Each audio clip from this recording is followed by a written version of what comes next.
दोस्तों नमस्कार, स्वागत है आपका यूट्यूब चैनल एबी टेक में। आज है 30 मार्च 2025 और जान लेते हैं आज की महत्वपूर्ण खबरें जो आज के प्रमुख समाचार पत्रों पे छाई हुई हैं और आप लोगों के लिए बहुत ही इम्पोर्टेंट हैं। सबसे पहले यहाँ पर देखिए अपडेट है लोक सेवा आयोग से। एई भर्ती के अभ्यर्थियों ने परीक्षा की तैयारी के लिए मांगा समय। सम्मिलित राज्य अभियंत्रण सेवा परीक्षा के तहत सहायक अभियंता यानी एई भर्ती के अभ्यर्थियों ने तैयारी के लिए उत्तर प्रदेश लोक सेवा आयोग को ईमेल और स्पीड पोस्ट भेज करके परीक्षा तिथि 2 महीने के लिए बढ़ाने की मांग की है। आयोग के कैलेंडर में यह परीक्षा 20 अप्रैल को प्रस्तावित है और इसके 2 दिन बाद यानी 22 अप्रैल को आरआरबी जेई सीबीटी 2 का भी एग्ज़ाम है। इसमें जो है अभ्यर्थियों को दूर दराज के राज्यों में केंद्र आवंटित किए गए हैं। ट्रेनों में रिजर्वेशन नहीं मिलने से अभ्यर्थियों को किसी एक परीक्षा से वंचित होना पड़ेगा। वहीं आयोग ने सम्मिलित राज्य अभियंत्रण सेवा परीक्षा के सिलेबस में भी व्यापक बदलाव कर दिए हैं।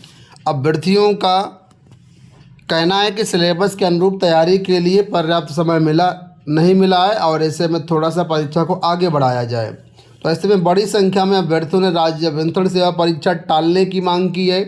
इससे पूर्व सम्मिलित राज्य अभियंत्रण सेवा परीक्षा के तहत सहायक अभियंता एई के 283 पदों पर भर्ती के लिए 221 में विज्ञापन जारी किया गया था। अब 4 साल बाद नई भर्ती होने जा रही है।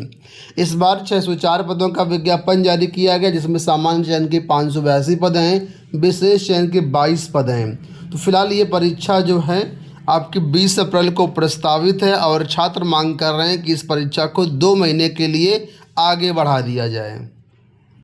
यूपी बोर्ड मूल्यांकन को लेकर के यहाँ पर अपडेट है कि प्रदेश के 68% केंद्रों में कॉपियों का मूल्यांकन पूरा। अब तक जांच ली गई यूपी बोर्ड की 91% कॉपियाँ। तो 91% कॉपियाँ जाँच ली गई हैं। 68% जो केंद्र हैं वहाँ पर मूल्यांकन पूरा हो गया है। मात्र 9% कॉपी जांचना बाकी है, जिसके लिए अभी 2 अप्रैल तक का समय है। तो यूपी बोर्ड 2025 की हाई स्कूल इंटरमीडिएट की कॉपियों का मूल्यांकन अब अंतिम दौर में है। अब तक 91% कॉपियों का मूल्यांकन पूरा हो चुका है और थोड़ा बहुत बचा है। तो आपको बता दें कि मूल्यांकन 2 अप्रैल तक चलेगा और उसके बाद यहाँ पर जो रिजल्ट की तैयारियाँ शुरू हो जाएंगी। यूपी बोर्ड का प्रयास है कि अप्रैल के अंतिम सप्ताह में परिणाम जारी कर दिया जाए। 69 शिक्षक भर्ती से जुड़ी हुई यहाँ पर अपडेट है कि 69 शिक्षक भर्ती अभ्यर्थियों ने मुख्यमंत्री से मांगे न्याय। 69 शिक्षक भर्ती के आरक्षण प्रभावित अभ्यर्थियों ने शनिवार को मुख्यमंत्री योगी आदित्यनाथ को पत्र भेजकर जल्द न्याय दिलाने की मांग की है। पत्र में इस मामले में सरकार से सुप्रीम कोर्ट में 13 मई को होने वाली सुनवाई में पहल करने का आग्रह किया गया है। आरक्षण प्रभावित अभ्यर्थियों ने बताया कि उन्होंने इस मामले में 15 मार्च को प्रधानमंत्री नरेंद्र मोदी को पत्र भेजा था। प्रधानमंत्री कार्यालय ने इस मामले में सीएम के संयुक्त सचिव को अग्रतर कार्रवाई के लिए पत्र भेजा है। तो कुल मिलाकर के आप लोग जानते हैं कि सुप्रीम कोर्ट में केस चल रहा है। इसकी सुनवाई 13 मई को होनी है, जिसमें जल्द से जल्द सुनवाई करवा करके इसमें जो है अच्छे से अपना पैरवी करके सरकार इस मामले को ख़त्म करे और इसके बाद इनकी ज्वाइनिंग दे। सर्वोदय विद्यालय में दाखिले के लिए प्रवेश परीक्षा आज। समाज कल्याण विभाग एवं जनजाति विकास विभाग द्वारा संचालित जयप्रकाश नारायण सर्वोदय विद्यालयों में शैक्षिक सत्र 2025-26 के लिए जो एडमिशन की प्रक्रिया है उसके लिए प्रवेश परीक्षा आज हो रही है।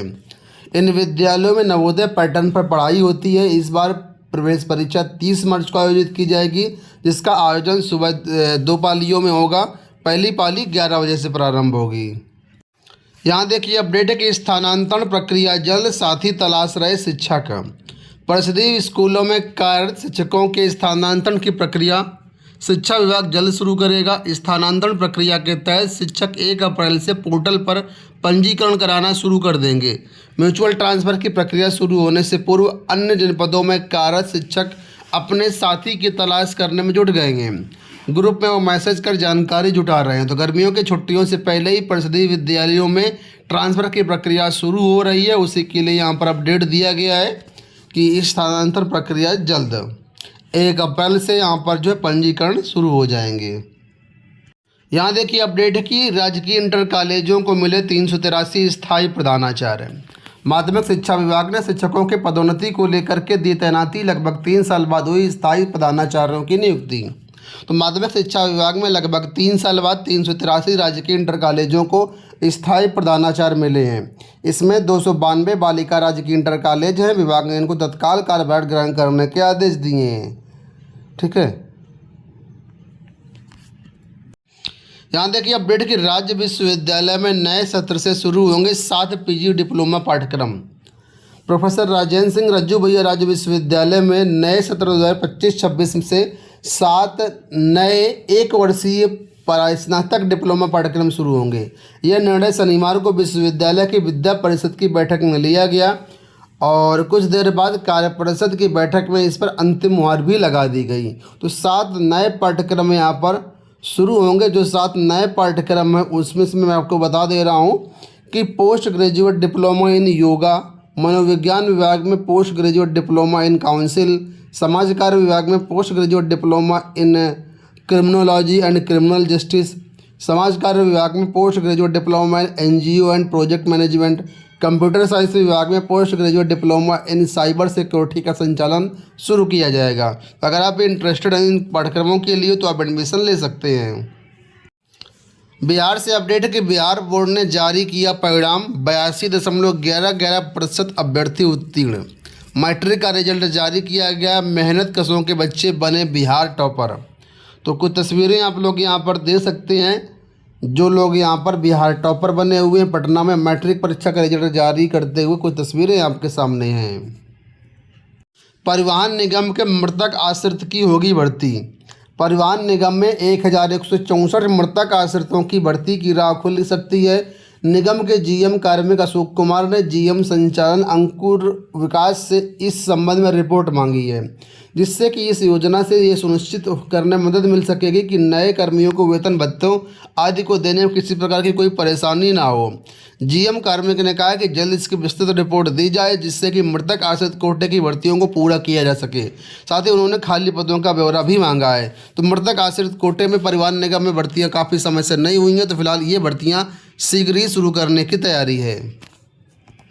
एक महत्वपूर्ण सूचना है एस्टेट को लेकर के। आप लोग जानते होंगे बिहार की तरफ से एस्टेट 2024 का आयोजन किया गया था। अब उसका जो सर्टिफिकेट वितरण है वो होना है, उसी के बारे में यहाँ पर अपडेट है कि बिहार विद्यालय परीक्षा समिति पटना द्वारा माध्यमिक शिक्षक पात्रता परीक्षा एस्टेट 2024 का परिणाम या रिजल्ट कार्ड उपलब्ध कराया गया है। इसमें पटना जिले के अभ्यर्थियों के साथ साथ बिहार राज्य के बाहर के जो भी अभ्यर्थी हैं उनका भी रिजल्ट उपलब्ध कराया गया है, जिसकी संख्या 1,71,303 है। तो एस्टेट 2024 पेपर फर्स्ट और पेपर सेकंड का जो आपका रिजल्ट कार्ड है या सर्टिफिकेट है वो आपको पटना ज़िले से मिलेगा। बहुत सारे अदर स्टेट अभ्यर्थियों ने यहाँ पर एस्टेट में फॉर्म भरा था, तो अदर स्टेट के सभी छात्रों का जो रिजल्ट कार्ड है वो पटना ज़िले से ही आपको मिलेगा। अब कहाँ से मिलेगा तो इसके बारे में बताया गया है कि अभी हमने सेंटर का जो है डिसीजन नहीं लिया हुआ है। ठीक है, तो जल्दी ही सेंटर निर्धारित कर दिए जाएंगे। जैसे ही सेंटर निर्धारित होंगे तो समाचार पत्रों के माध्यम से आपको सूचनाएं मिल जाएंगी और उन्हीं सेंटर में जा कर के आप लोग अपना रिजल्ट कार्ड प्राप्त कर सकते हैं। रिजल्ट कार्ड प्राप्त करने के लिए कुछ डॉक्यूमेंट्स बताए गए हैं। ये डॉक्यूमेंट्स आप लेकर के जाएंगे तभी आपको रिजल्ट कार्ड मिलेगा। तो डॉक्यूमेंट कौन कौन से हैं? पहला है आपका प्रवेश पत्र की फ़ोटोकॉपी, दूसरा है वेब कॉपी। ठीक है, वेब कॉपी आपको वेबसाइट से मिल जाएगी एस्टेट की, वहाँ से वेब कॉपी आप निकाल सकते हैं। तीसरा, भारत सरकार द्वारा जो भी जारी किया गया है या राज्य सरकार द्वारा जो भी जारी किया गया है एक वैलिड आइडेंटिटी कार्ड यानी आई कार्ड आपके पास होना चाहिए, जैसे कि आधार कार्ड, पैन कार्ड, कोई ना कोई एक होना चाहिए। ठीक है, और किसी भी परिस्थिति में आपका जो रिजल्ट कार्ड है अन्य व्यक्ति को नहीं दिया जाएगा, सिर्फ आपको ही दिया जाएगा। तो आपको ही यहाँ पर जाना है। तो अब बात कर लेते हैं कब से मिलेंगे। तो इसके लिए यहाँ पर टेंटेटिव डेट बता दी गई है कि 15 अप्रैल 2025 से इसका वितरण शुरू हो जाएगा और वितरण स्थल की जानकारी और समय की सूचना आपको समाचार पत्रों के माध्यम से मिल जाएगी। तो जो भी लोग एस्टेट 2024 में क्वालिफाई हैं वो लोग अपना रिजल्ट जो है यहाँ से प्राप्त कर सकते हैं। बिहार राज्य को जो बाकी अभ्यर्थी हैं उनको अपने अपने ज़िले से मिलेगा जहाँ से अपने फॉर्म भरा होगा, लेकिन पटना ज़िले में अदर स्टेट का मिलेगा और पटना वालों को मिलेगा। उम्मीद करेंगे वीडियो पसंद आया होगा। इस वीडियो में इतना ही, धन्यवाद।